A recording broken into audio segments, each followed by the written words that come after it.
The ultimate digger, known for his Legionnaire hat and his unparalleled work ethic, one of Australia's biggest battlers, has had a career high of 116 and now looking to get back to those heights after returning from injury and cracking into the top 100.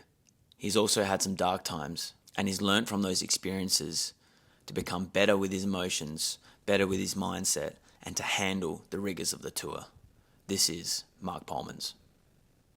Marky, we did it, mate. We got in. Yeah. It took a bit, Hi, but Luke. we just it's all part of the dig. It's all part of the Exactly. dig, mate. I won't say Yeah, no. but I appreciate it, mate. Where are you right now in the world? So yeah, we're in Serbia in this little town Banja. So Okay. I got 2 weeks of some futures here, Luke. Yeah. So I'm looking forward to first time here. Okay. I played in Belgrade, a future 2 weeks ago. And last week in Bosnia, and now we're back here in Serbia. So getting down and dirty and putting in the work. So hopefully I can get a few wins this week.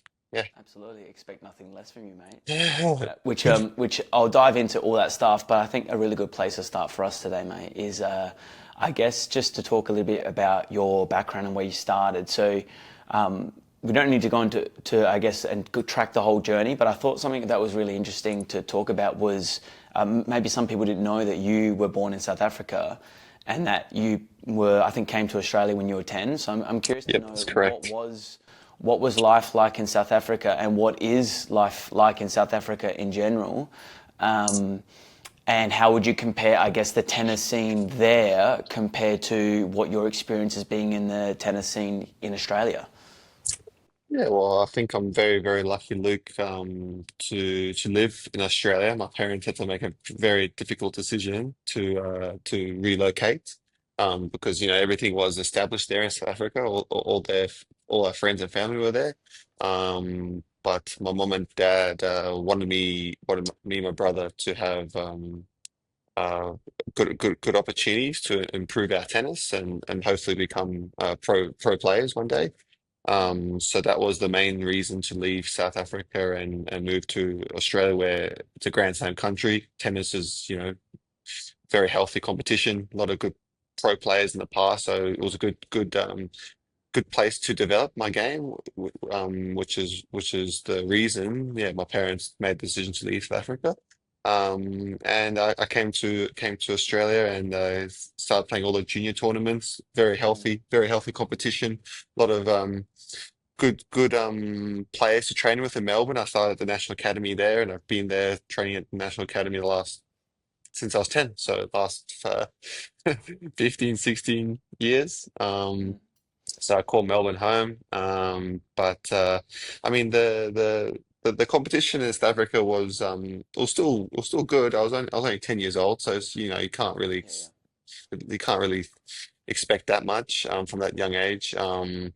But what's it But like in terms of the actual scene there? Because is there like academy setups? Obviously, like there's been some great players produced from South Africa. So how does it work there? Do you know much Nah, about that? yeah, I wasn't at an academy. I was just I had my coach Tony Vermark, who now lives in Melbourne. He moved to Australia pretty soon after I left. Mm. But no, there was no real academy. Just me and him and my younger brother plays tennis at the time too. Um, so yeah, definitely not the same setup as Australia with the national academies in Brisbane, Melbourne, and all over Australia. So. It's definitely a lot different to the developed training facilities in South Africa. Definitely not the same. Um, so I'm very grateful, Luke. That yeah, we came to Australia, first world country, and been living very happily in Australia the last 18 years. Yeah, For sure. I mean, we're super lucky in Australia, man. yeah, It's a beautiful country. When did you know that you were like a real shot to become pro? Like through your junior career, was there like some real pivotal point where you're like, whoa, like I'm tracking, I'm tracking here. I'm on. I feel like there's a real genuine pathway for me to actually to go to the highest level. I thought I had a pretty good shot, but by the time I was 18, I'd say, because I was playing a lot of the ITF junior Grand Slams. So I thought my level was pretty similar to most of the other good juniors at the time. Yes, they were better than me, but I didn't feel like I was far behind. So I feel like around 18, Luke, I really felt like I could make it in the pros. Um, and the following year, I was 19 and I was already playing the futures, and I was getting my ranking into the 400s. So, and then slowly I gradually was able to get my ranking lower. But I think around 18, 19 is a good time to really see where your game's at. If you're good enough to get through futures, or start competing in futures, I think that's a good indication to see, how far you can go. Um, but I was very lucky that at 18, the competition was very strong. I was playing 18s nationals against great players. Mousley, Brad Mousley was around, Harry Bouchier was around, Omar was around, Akira, Jessica. I mean, there's a bunch of good players that are pushing us all to be better. So I'm very grateful that my junior days I had a lot of good up and coming Aussie players that's we all push each other to get to pros. Mm. This episode is brought to you by Rackets and Strings, which is Adelaide's leading racket specialist. There are two locations, one in Myland and one in Summerton Park. But don't fear, if you're not in Adelaide, you can go online and get everything you need.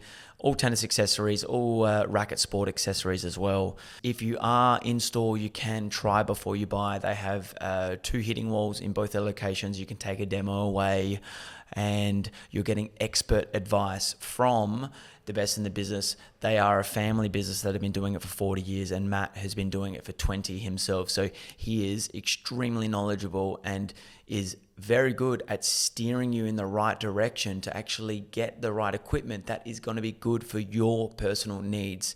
And that's what makes them better than the rest, in our opinion. So please head to Racks on Strings online, or if you're in Adelaide, get in store and get the best deals in town. And how long were you on the Futures Tour before you started to actually get towards the challenger level? Like, because you can easily get stuck in that futures grind for so long, which becomes, so tough to get out of once you're stuck in it for a while. Yeah, no, I was playing a bit of a blend. I was from 18 to 21, 20, 20, 20 or 21. I was playing a bunch of futures leagues, especially the ones in Australia. Yeah. Luckily, I was able to do pretty well in the tournaments in Australia, so that bumped my ranking up to 200s, 250s, and I was playing Grand Slams at 21. So I've been hovering challenges around then. But now this week I found myself back at future. So it's not easy tennis. If you drop out of challenges, you forced to play futures, and the level is not much less than challenges. But that's a challenge in tennis. You got to get back, got to get through the ranks. So I'm playing futures this week, but I hopefully get back to the challenges, and then keep knocking the door and trying to have a crack at the ATP, where I was a couple of years ago. So that's the goal. Yeah. Yeah, 100%. I mean, that those years you're talking about on the ATP tour in 2020 and 2021, right? When you had your Yes. career high ranking of 116. So talk us through that period. What was going so well for you? Why were you able to get to that level and almost just kind of sneak into the top 100? Can you kind of paint us a picture of what your mindset was, how it was kind of working so well for you in that period? Yeah, those are definitely the years for me so far in my career that were my best when I was 22, 23, playing a couple of main draws of the slams. I feel the biggest difference for me back in those back then, Luke, was my body was very I was extremely healthy. I never had any issues. I was training a lot more than I do these days. I was putting in big sessions, 3 4 hours on court, so my body was very robust. I was very fit. Um, as I won a few, played a couple five setters, so my body was ready. It was ready to go for long matches. And mentally, I was extremely hungry. I wanted to win. Um, when I was a young Stegler. But over the years, that your body gets a bit more. break down a little bit. I've faced a few injuries over the years to this point. But I'll say the biggest thing was that my body was really healthy. Mentally, I was up for the challenge. And I was also got a little bit of luck. I got a few wild cards into the Australian Open, which is not doesn't come very often. And I was able to take advantage of them and get through a round back in 2020. I was able to get through a And that, round, that gives which you that gives you 45 points as well, right? big big Which is jump in the rankings. Yeah. yeah, yeah, absolutely. Whereas Um, like you'd have to make a semi a final, fi right, to get or of a challenger a or final of a actually. challenge. Yeah, and that's hard to do, obviously.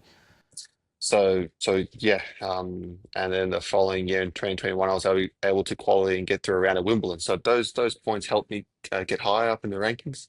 But the big challenge is trying to back that up the following year, which I wasn't able to do. And that's not just for me. That's not easy for all players to back up a good season.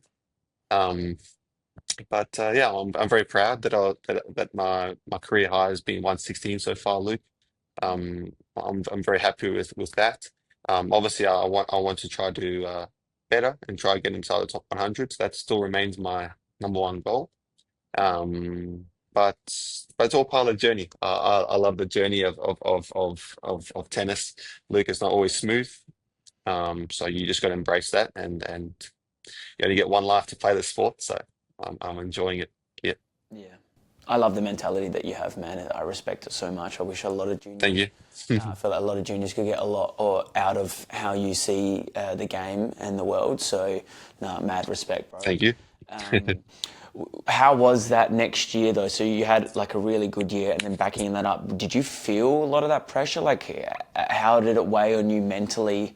And yeah, is there kind of some memories you have on that, on those years, or memorable moments, or matches, or pressure that you faced? Well, it was the first time for me having to, try to defend and back up a really good season in 2020. The following year, I was playing main draw again, Australian Open, and lost in 5 sets. So obviously lost my ranking points there. That year I wasn't able to qualify for Wimbledon, so I lost my points there too. Um, so it's definitely a very tough thing in tennis, having to play with the expectation that you're defending a lot of points, especially Grand Slam points. They take a big Mm. chunk of your ranking, either up or down. Um, so I played a bunch of challenges, and I was able to stay inside the top 200. I was able to stay around 160, 170. So not terrible fallout for me. But being inside the top 150, being ranked 116 is huge. You get seeding at the slams and qualies, so that goes a long way. Um, so it was definitely something to learn from. Because we still have so many tournaments. You have 18 tournaments that you can put on your ranking. Um, but I definitely felt it wasn't easy. It wasn't an easy time for me, Luke, because I had results at slams, and that's the toughest thing in tennis is to win rounds at slams. So defending that wasn't easy for me, and that has been my best season so far.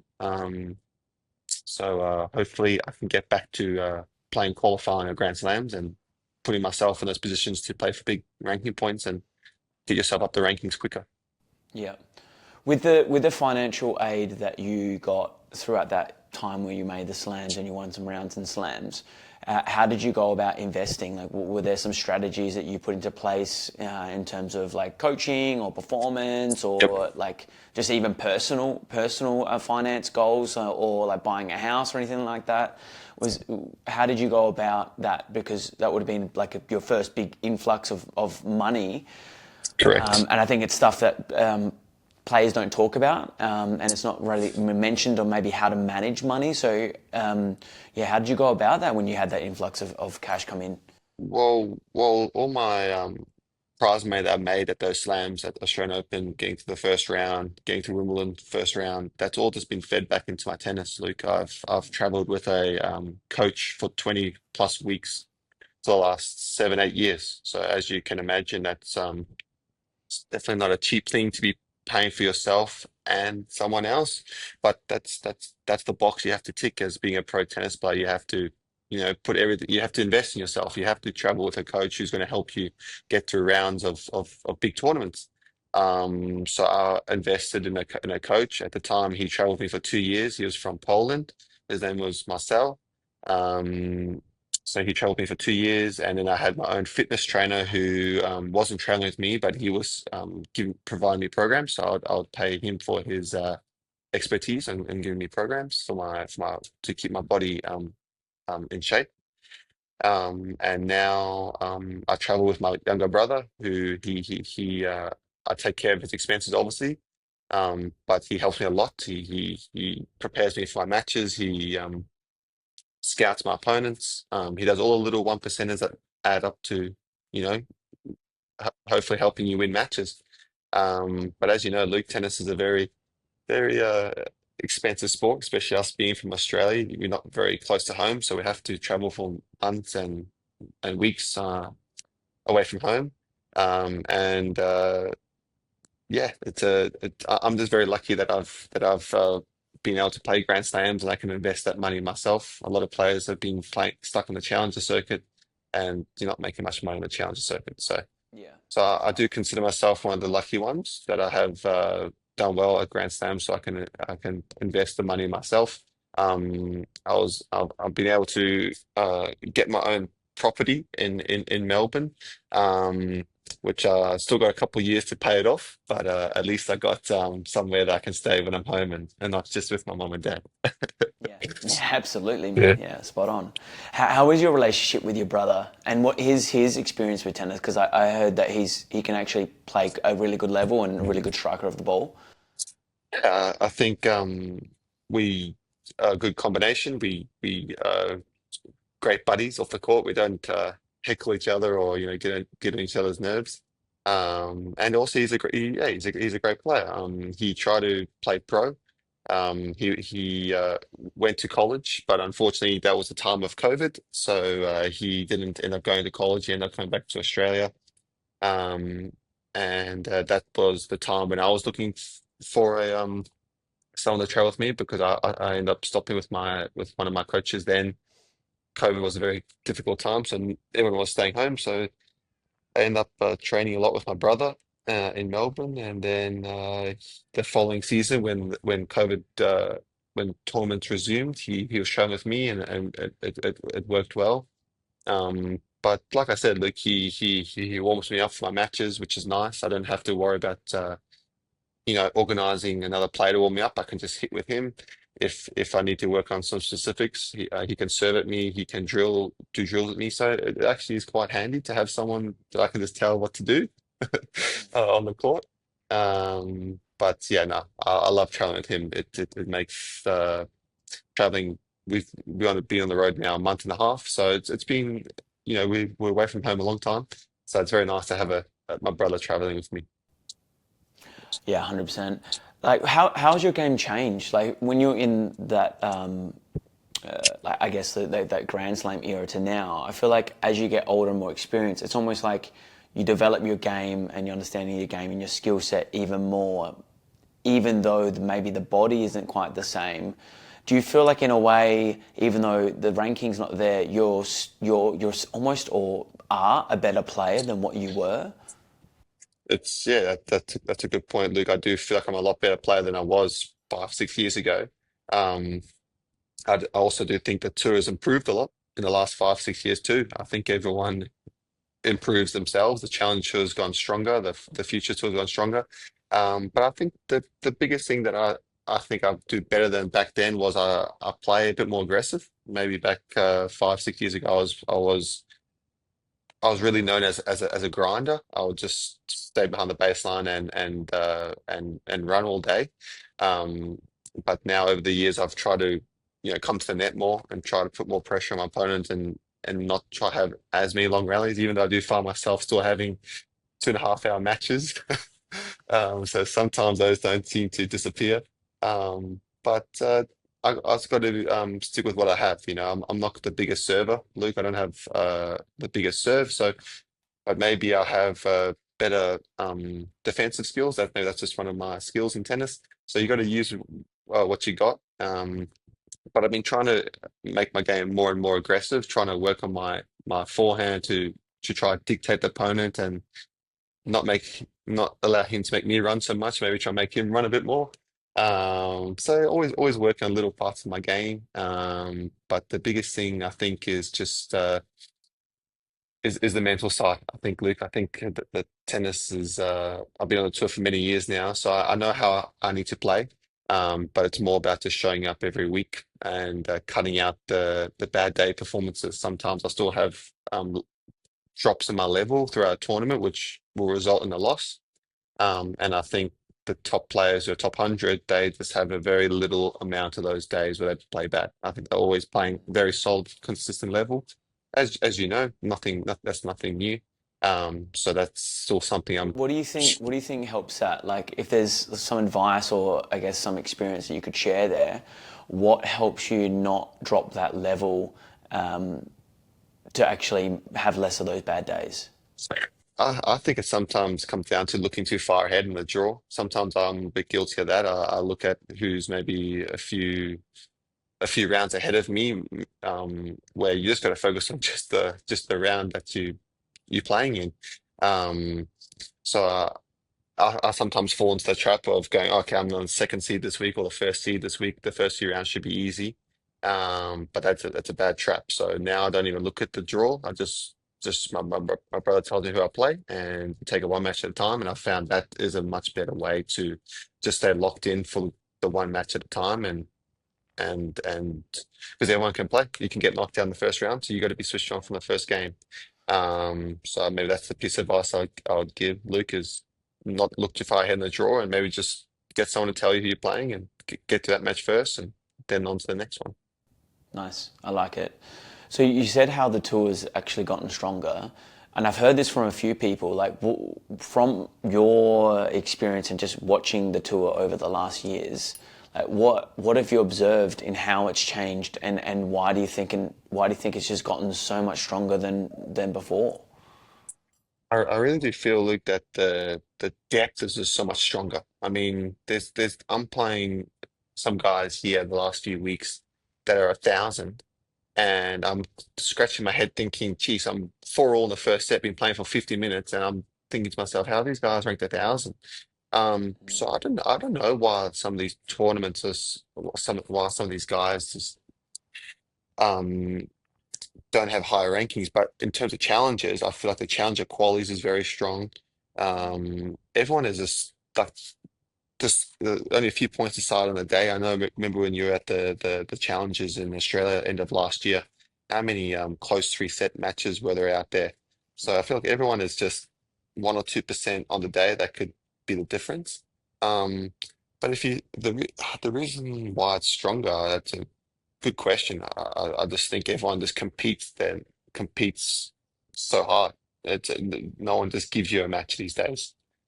And that's healthy. That's why we play tennis. We love to compete.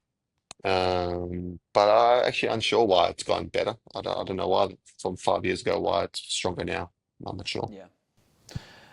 In those years where were doing really well, you were in the qualifying of Shanghai Masters, and you had a uncharacteristic event where you got defaulted for hitting an umpire for with the tennis ball, Right. and I looked at that and I was shocked because I just know you and what you're about, and I just can't believe that's happened. I don't think that is honestly you. Anyone that would know you would know that's not honestly you or your intention. But can you tell us a little bit about what happened and maybe the events that led up to maybe an explosion like that? Because the tour can be so brutal in that way, like a Well, pressure cooker well, in a way. Luke, that is it. It was my 32 or 31st tournament of the year. So I was definitely fried, to put it that way. I was mentally fried. The reason why I played so many tournaments was because the following season I had an ankle issue. So I was out for months, for 8 months. I was out. So that season where I had the Shanghai issue, that was my season to rebuild my ranking. So the only option I had was to play a bunch of weeks to get my ranking back up.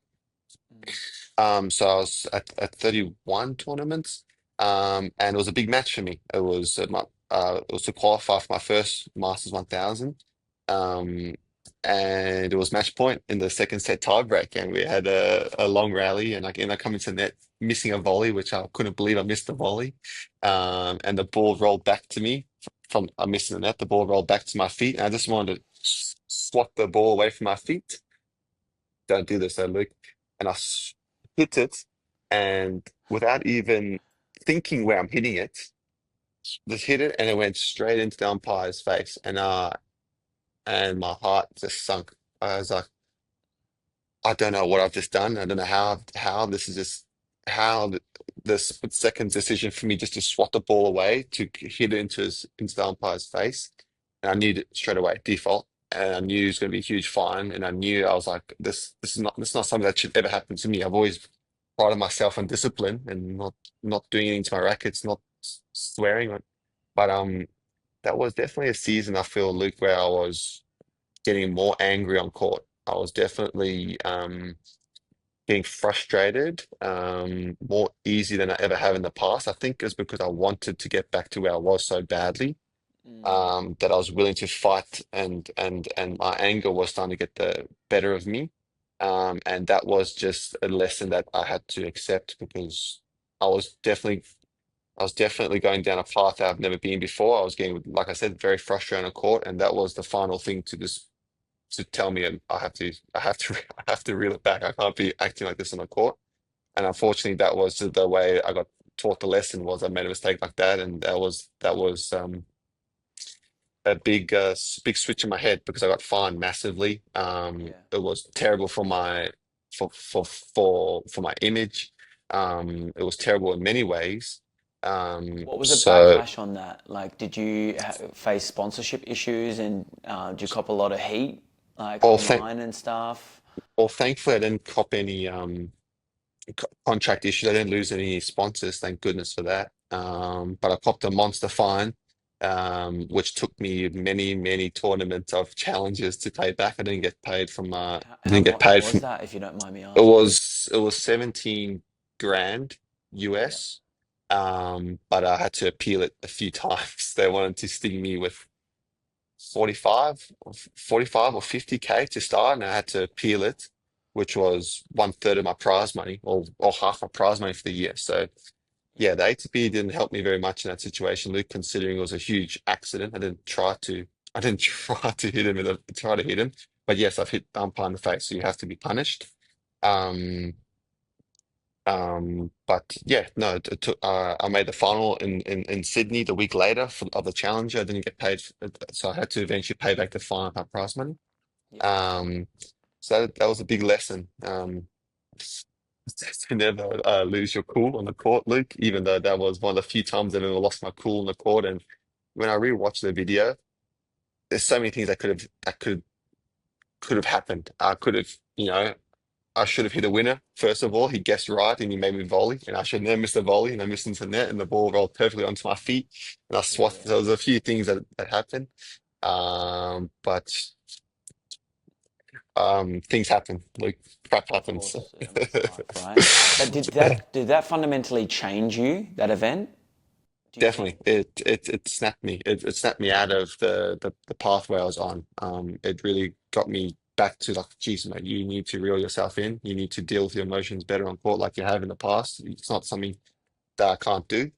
Um, and yeah, that was definitely a turning point for me, Luke.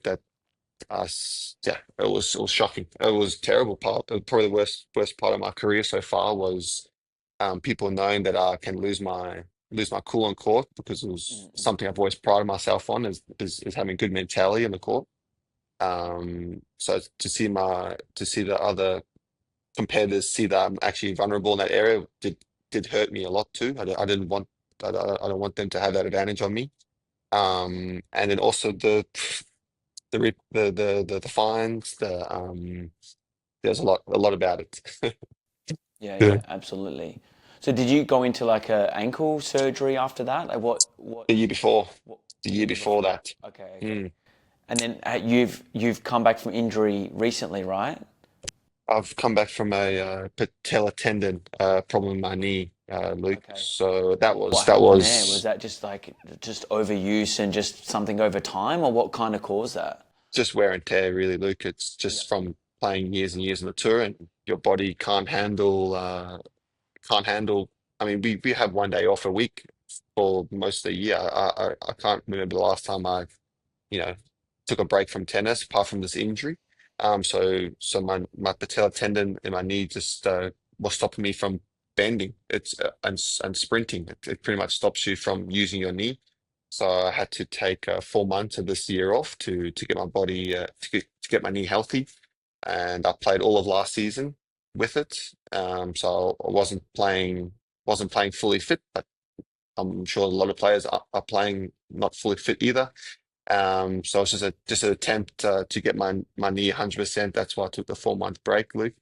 So now I'm back playing again, which is great. I wouldn't say it's 100% gone, but it's a lot better. At least I can finally play with not such bad pain. So I'm just on the rebuild phase. I'm trying to get my ranking back.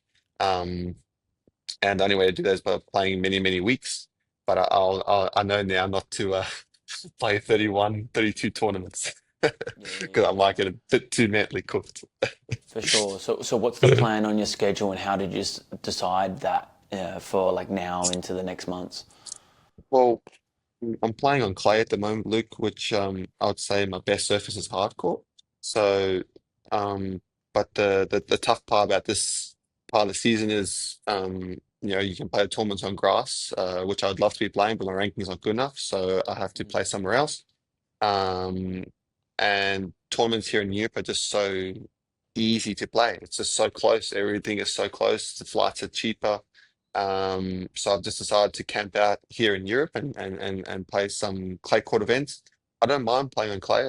I really don't mind it at all. I've had some good results at Roland Garros, so I do think I can get ranking points, which is my main goal during these tournaments.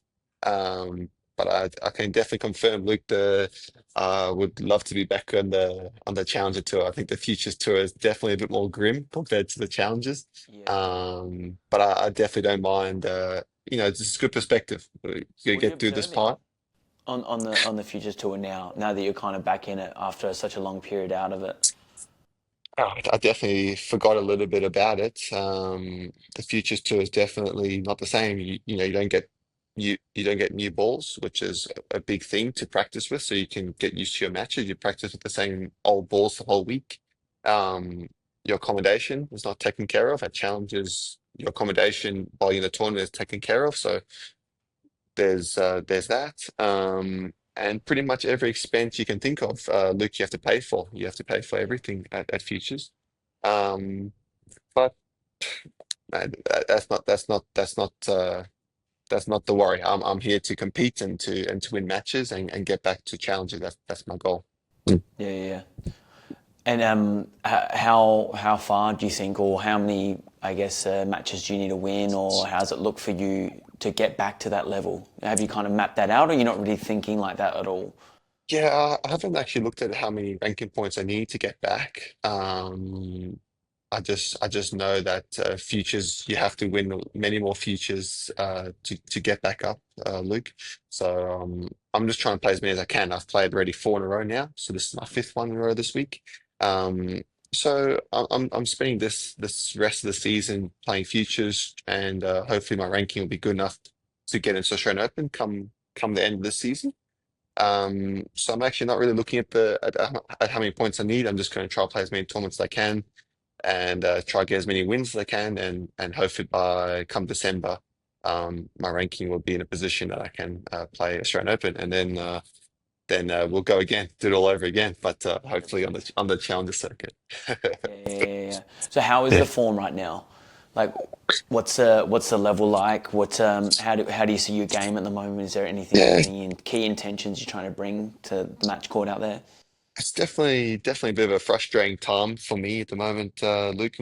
I'm not happy with how my level has been. I feel like I have played better in the past, but I also have come to a realization I got to accept that this is just how it is. I don't train as hard as I once did. I don't feel as fit as I once did. So I just and that's just due to the injuries I've had. So you got to accept that. And at the end of the day, I can still play tournaments, and it's much better than sitting my butt at home with an injury. So I got to take the little wins. Obviously, I'm working on my level. I'm trying to improve each match. Um, and I am putting in the work. I've been playing a lot of practice sets, and I'm starting to feel better and better on the practice court. Um, but if you're moving a little 1% slower, or you're not serving as well as you once were, or you're not feeling that confident with your game, that's not that's tennis is unforgiving. You have to be playing at your best to win these sort of tournaments, Luke. So last year in Adelaide, when you were there, I was really happy with my level then. I felt like I was playing very good tennis then. That was just before I hurt my knee badly in Japan a few weeks after that. So I know I can still play good tennis in training. I'm happy with my level. So I just got to keep pushing, Luke. I'll stay positive, and hopefully my level will keep improving. But like I said, I'm just happy to be back competing and not at home for sitting on my bum and just dealing with a knee injury, which I have been for 4 months start this year. So gotta take the little wins. Yeah, 100%, man. No, once again, I love the mentality, and it kind of leads into what I'm keen to talk about. You're known for wearing the Legionnaire hat, and you've coined Yeah, Ultimate Digger, and you created a brand out of it, which is so sick. So thank keen you. to talk about like how that came about. Like, obviously, you've been wearing the hat, but like, when did it kind of become a thing? Well, I'm going to make my own, and I'm going to make it like a brand that people can buy from, and hopefully we can get more people wearing it. Well, the number one reason why I decided to make my own hat, Luke, was because I think I've worn it all my career for for the sun protection aspect. So I thought, you know, the sun in Australia is brutal. Why not make my own hat, and hopefully other young tennis players will, you know, look after their skin. Um, that was my main reason. And also I've been wearing a few. I've been some sponsors over the years. I've been wearing a Legionnaire hat that they've had to make for me. So I decided just to Yeah, I make my remember the ones, Lacoste one. Like, that the was Lacoste iconic. one. Yeah. So they had to make that one for me. So then once I wasn't sponsored by Lacoste anymore, I didn't want to wear obviously that hat anymore. So I decided to, hey, let me just make my own one. And it wasn't that hard. I came up with a logo, and it was a bit of fun, really, too, just to come up with my own hat. Well, And it tell does a that job. story. Tell that Yeah. story on the logo, like how you came about the logo of you giving a big vamos. Yeah, no, I was trying to come up with a logo, and I thought I was looking through the photos on my phone. And I said, "Oh, that'd be pretty cool if I could just do like a little outline of yeah, one of those pictures of me giving a massive vamos, like you said, Yeah, Luke, and that's just something that a lot of players know me for. That, you know, I like to say a little vamos. Should say little.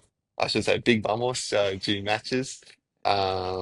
So yeah, that was the reason. And I just thought the moment was also cool during AO, my favorite tournament, the biggest win in my career. So I thought, hey, that's a good photo to use that one. Yeah. 100%. What was that match like? So, who was that against? And That how did that match was play out?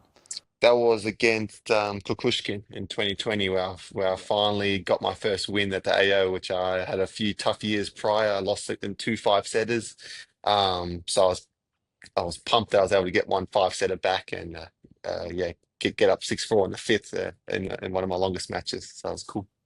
Yeah, how long was that? It was 4 hours 15. Yeah, yeah. So it was a battle. What's because like only such a small amount of people actually get the opportunity to play a 5 set match, a real 5 set match in their life. How would you describe the feeling of and what an actual 5 set match is like compared to your just regular best of 3 set match that you play commonly? Um, well, I'll say, Luke, the biggest thing is just the mental. You have, it's a lot more points, obviously. So you have to be mentally switched on for a longer period of time. And then physically as well. We used to just, the match normally stops at 2.5, 3 hours. Not normal as it go longer than that. But as you know, 5 setters can go on for 4 or 5 hours, and that day went on for 4 hours. Um, but I'd say that the being mentally switched on for 4 hours was a big challenge. There's a lot of ups and downs throughout the match.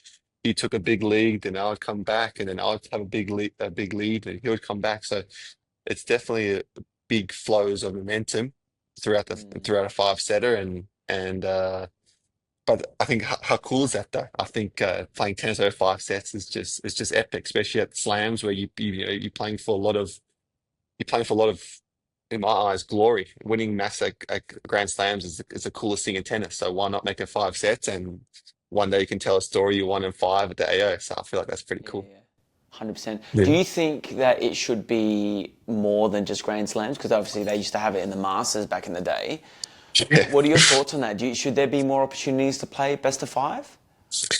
I think it'll be cool to have best of five still at Masters or 1000 events, especially the final or the semi-final, because that's normally, the best two players in the world. Like imagine if we could watch Carlos and Sinner play 5 sets at Rome, that would be pretty cool. But in saying that, Luke, I think there's so many tournaments week after week that if you're playing 5 setters, I think the bodies are going to get cooked. So I do think they should probably stick to the 3 setters since they play, Yeah. those guys play a tournament a few days later again. So I think that's just, yeah, I think we Yeah, should it's stick to the, brutal in that sense. Yeah. mm, mm, Yeah. yeah. Just quickly going back to the Ultimate Digger, um, how does that work for you financially? Like, does that also help you in a way, like to actually fund what you do, or is that not even something that you even considered No, for no, creating it? yeah, no, look, I didn't make it my ultimate digger hat was not to fund my tennis. It was definitely just something that I wanted. I've been actually wanting to do for years. I've been wearing my own hat, wearing the Legion hat for years. So I thought, hey, it'd be cool to make it, and maybe other young kids would wear it for sun Mm. protection.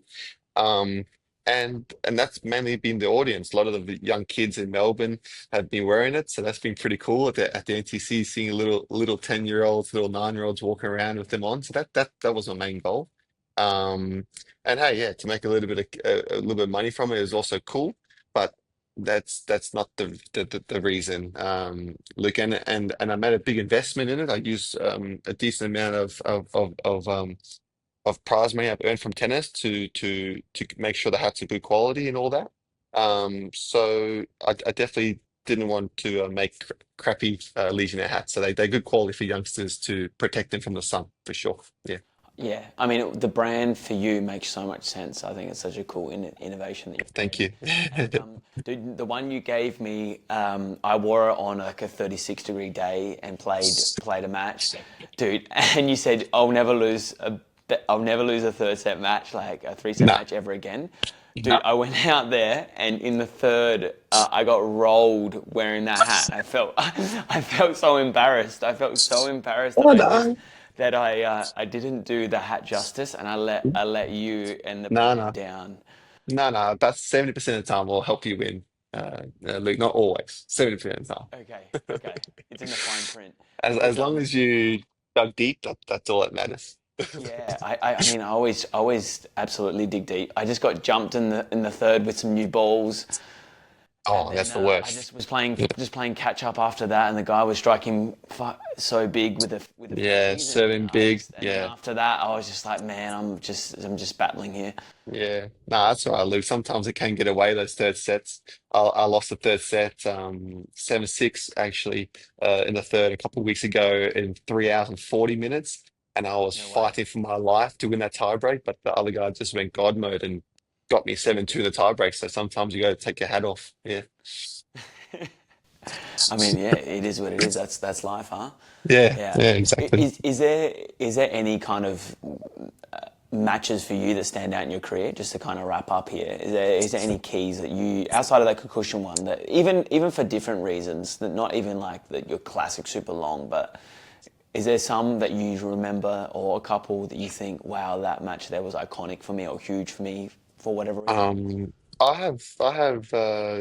have maybe two more, Luke. I feel like the Kukushka match for me just stands out in my head the most Yeah. because that was my first win at a Grand Slam. But I would say qualifying for Wimbledon is a big one, is a really big memory for me too. That was my first Grand Slam that I qualified for, and I ended up winning 11-9 in the fifth. So that was a long, epic match. So that one will always stick with Wait, me. 11-9 in the fifth, like in the main draw or in In the in, qualies? in qualies, they make the last round best of five, which I thought Oh, was really? I didn't know sick. that. Yeah, they still Oh, do. wow. That's They, crazy. That's the they only still Grand make Slam that it. does that, right?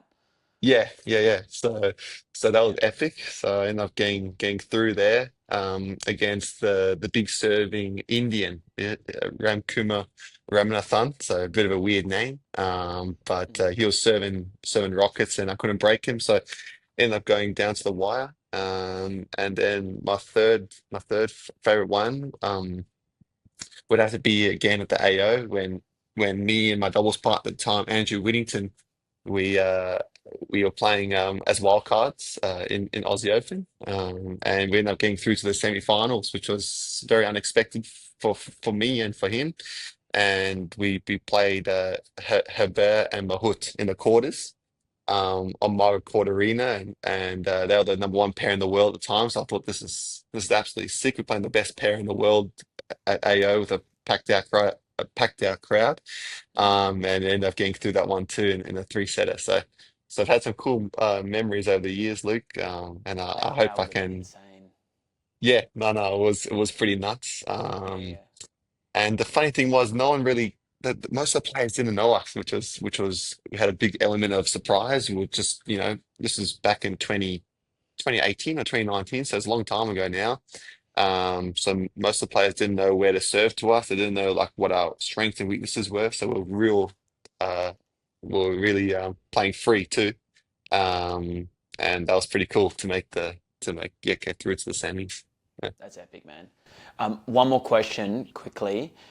yeah, Is there let's one go. opponent that you've had that's been the most challenging to play or the hardest to play that you can kind of recall that you just found like ridiculously challenging?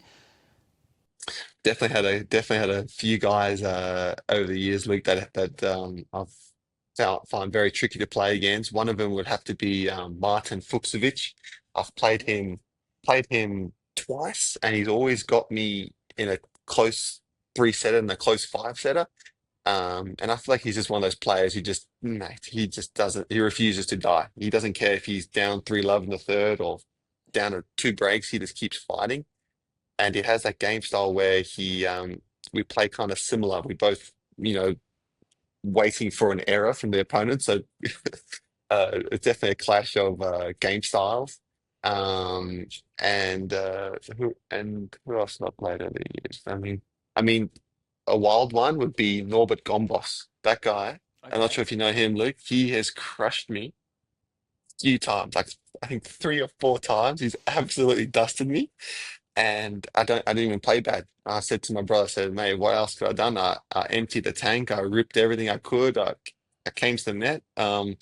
But I'm not sure if you've seen him play, Luke, but he is the biggest aggressive baseline there is. He crushes the ball from both Yeah, I wings. heard he's got a huge forehand as well. Mate, Yeah. he crushes it. Um, and he's got great mentality too.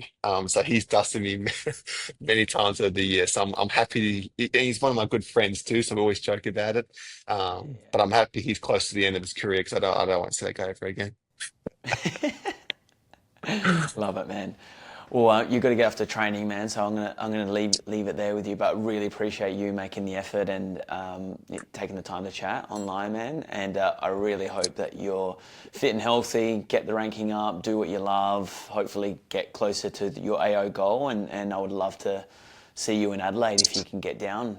Oh, Luke, thank you. Thank you for having me, mate. And yeah, I look forward to seeing you in Adelaide, and I'll make sure I bring my best level then when you're there. Vamos. Absolutely. Yeah, vamos for sure. I'll bring the hat and I'll make sure I'm trained and primed again because I would love to have a grind. Yes, two cross one line. That'd be a good way to prep for the Absolutely. tourney. All day, 3 hours straight. Thank you, Take care, Luke. mate. All the best.